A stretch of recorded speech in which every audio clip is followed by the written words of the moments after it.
नमस्कार दोस्तों, आज हम आपको तीज माता की कहानी सुनाने जा रहे हैं। प्राचीन समय की बात है। एक गांव में एक ननंद भौजाई रहती थी। भाभी बड़ा ही धार्मिक विचारों वाली थी।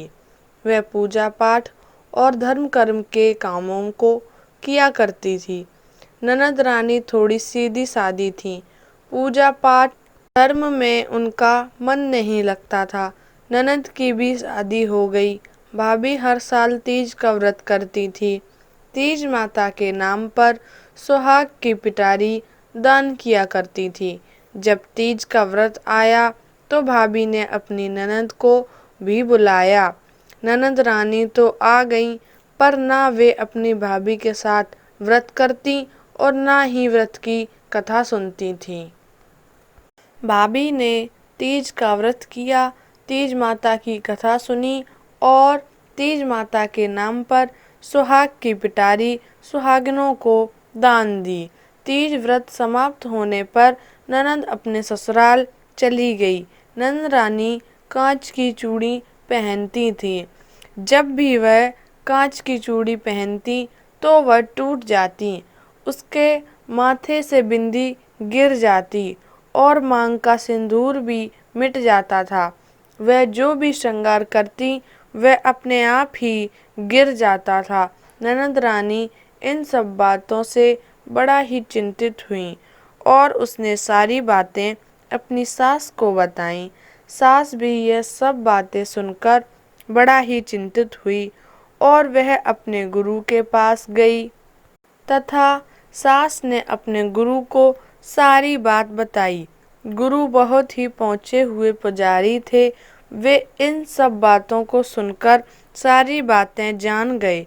गुरु ने कहा, आपकी बहू को विधवा होने का योग बन रहा है। इस कारण उसके श्रृंगार की सारी वस्तुएं टूट रही हैं या गिर रही हैं। सास ने हाथ जोड़कर इस विपत्ति से निकलने का उपाय अपने गुरुजी से पूछा। तब गुरुदेव ने बताया कि अमर सुहाग का वरदान तो केवल माता पार्वती ही देती हैं। अपनी बहू को कहो कि वह तीज का व्रत करे। माता पार्वती, गणेश जी और भगवान शिव की पूजा करे और व्रत की कथाएं सुने। तीज माता के नाम पर सुहाग की पिटारी सुहागनों को दान भी करे। इससे माता पार्वती खुश होंगी और उसे अमर सुहागन होने का वरदान भी प्रदान करेंगी। सास गुरुदेव को प्रणाम और धन्यवाद करके घर आ जाती है और अपनी बहू को सारी बात बता देती है। बहू सारी बात सुनने के बाद बहुत पछताने लगी, क्योंकि उसकी भाभी हर पूजा पाठ में उससे पूजा करने के लिए कहती थी, पर वह थोड़ा सा आलसी होने के कारण पूजा करने से मना कर देती थी। तब वह भगवान शिव और माता पार्वती से क्षमा मांगने लगी।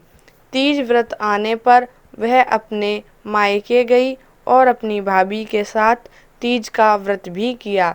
भोलेनाथ, माता पार्वती और गणेश भगवान का विधिवत पूजन किया। व्रत की कथाएं सुनी। तीज माता के नाम पर सुहाग की पिटारी सुहागनों को बांटी और वह अगले दिन अपने ससुराल आ गई। अब जब भी वह श्रृंगार करती तो न ही उसकी चूड़ी टूटती, न बिंदी गिरती और न ही सिंदूर उड़ता। ननंद रानी अपनी भाभी की तरह तीज व्रत करने लगी।